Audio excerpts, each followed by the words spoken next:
Bonjour à tous. Aujourd'hui, nous allons explorer les variables en Python et leurs types. En Python, les variables sont comme des conteneurs qui stockent des valeurs de données. Le type d'une variable détermine le type de données qu'elle contient. Les types de variables courants incluent les entiers, c'est-à-dire des nombres sans décimales comme 1, 2 ou 3. Les nombres à virgule flottante, qui sont des nombres avec des décimales comme 1,5 ou 2,75.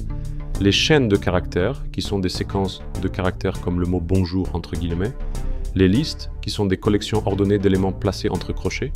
Et les dictionnaires, qui sont des collections de paires clés-valeurs placées entre accolades. Comprendre ces types de variables est essentiel pour programmer en Python.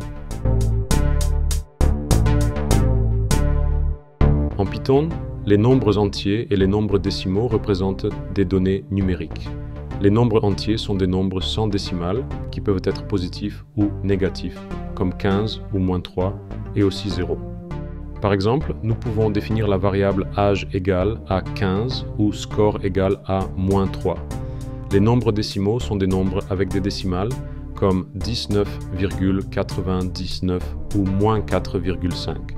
Nous pouvons effectuer des opérations arithmétiques avec ces nombres, comme l'addition, la soustraction, la multiplication et la division. Par exemple, total égale à 5 plus 3, différence égale à 10 moins 2, produit égal à 4 multiplié par 2, quotient égal à 16 divisé par 2. Les chaînes de caractères en Python sont des séquences de caractères placées entre guillemets. Par exemple, nous pouvons définir nom égal à Alice ou salutation égale à bonjour le monde. Nous pouvons accéder aux caractères individuels en utilisant des indices entre crochets. Par exemple, première lettre égale à nom avec l'indice 0 entre crochets donne A. Sous-chaîne égale à salutation avec les indices 11 à 16 entre crochets donne monde. Rappelez-vous que les chaînes de caractères sont immuables, c'est-à-dire qu'elles ne peuvent pas être modifiées après leur création. Cependant, nous pouvons concaténer des chaînes en utilisant le signe plus. Par exemple, salutation complète égale à salutation plus, un espace plus nom. Les listes sont des collections ordonnées d'éléments placés entre crochets. Par exemple, nombre égale à 1, 2, 3, 4, 5 entre crochets, ou fruit égale à pomme, banane, cerise entre crochets. Nous pouvons accéder aux éléments en utilisant leur indice entre crochets. Par exemple, premier nombre égale à nombre avec l'indice 0 entre crochets donne 1. Deuxième fruit égale à fruit avec l'indice 1 entre crochets donne banane. Nous pouvons modifier les éléments en attribuant une nouvelle valeur à un indice spécifique, comme nombre avec l'indice 2 entre crochets égale à 99. Nous pouvons ajouter des éléments en utilisant la méthode append avec des parenthèses, par exemple fruit.append avec date entre parenthèses. Pour supprimer des éléments, nous pouvons utiliser le mot-clé del suivi du nom de la liste avec l'indice entre crochets, comme del fruit avec l'indice 0 entre crochets.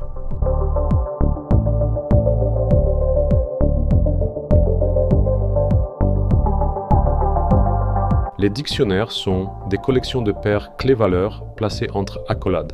Par exemple, capacité passager égale à accolade avec bus associé à 35, train associé à 120 et avion associé à 300. Nous pouvons accéder aux valeurs en utilisant la clé entre crochets. Par exemple, capacité bus égale à capacité passager avec bus entre crochets. Pour ajouter ou mettre à jour des entrées, nous attribuons une valeur à une clé en utilisant les crochets, comme capacité passager avec bateau entre crochets égale à 1000. Pour supprimer une entrée, nous utilisons le mot-clé del suivi du nom du dictionnaire avec la clé entre crochets, comme del capacité passager avec avion entre crochets. Nous pouvons obtenir toutes les clés en utilisant la méthode keys avec des parenthèses et toutes les valeurs en utilisant la méthode values avec des parenthèses.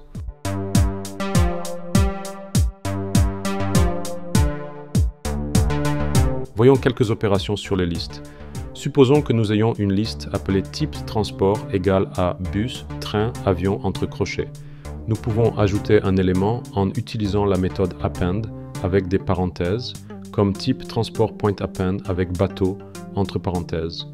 Pour supprimer un élément, nous utilisons la méthode remove avec des parenthèses, par exemple type transport point remove avec train, entre parenthèses. Nous pouvons obtenir une sous-liste en spécifiant une plage d'indices entre crochets. Par exemple, sous-liste égale à type transport avec les indices 1.2.3 entre crochets. Cela nous donne les éléments des indices 1 à 2. Pour trouver la longueur d'une liste, nous utilisons la fonction len avec le nom de la liste entre parenthèses, comme longueur égale à len avec type transport entre parenthèses.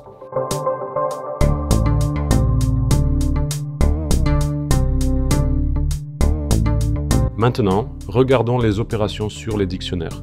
Pour ajouter ou mettre à jour une entrée, nous attribuons une valeur à une clé en utilisant les crochets.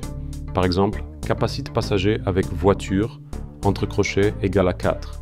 Pour supprimer une entrée, nous utilisons le mot-clé del suivi du nom du dictionnaire avec la clé entre crochets, comme del capacité passager avec bus entre crochets. Pour vérifier si une clé existe dans le dictionnaire, nous pouvons utiliser le mot-clé in comme train in capacity passengers, ce qui renvoie vrai ou faux. Nous pouvons itérer sur les éléments du dictionnaire en utilisant une boucle for. Par exemple, for véhicule virgule capacity in capacité passengers point items avec des parenthèses, puis 2 points, nous pouvons imprimer le véhicule et la capacité.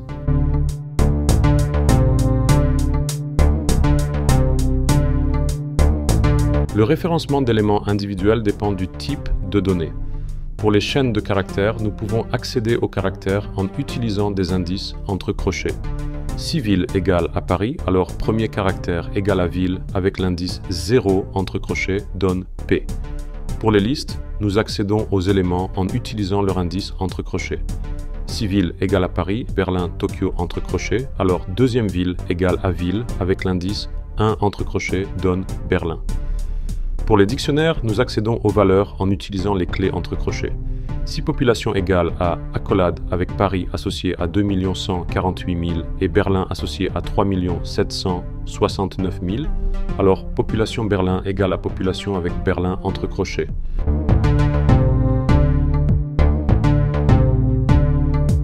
Appliquons ce que nous avons appris aux exemples de transport.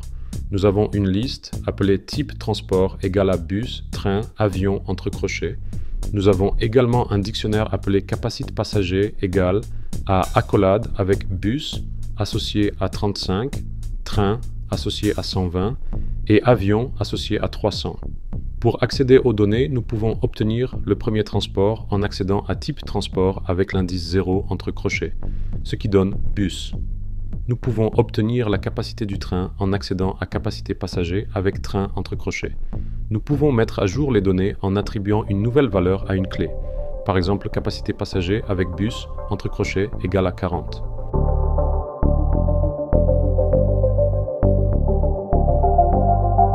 En conclusion, comprendre les types de variables est crucial pour programmer en Python. Les variables peuvent stocker différents types de données, tels que des nombres, du texte, des listes et des dictionnaires. Les opérations sur les variables varient en fonction de leur type. Je vous encourage à pratiquer en créant et en manipulant vos propres variables. Essayez d'ajouter et de supprimer des éléments dans des listes et des dictionnaires et de référencer des éléments individuels. Au fur et à mesure que vous gagnez en confiance, explorez des structures de données plus complexes et leurs applications. Merci pour votre attention.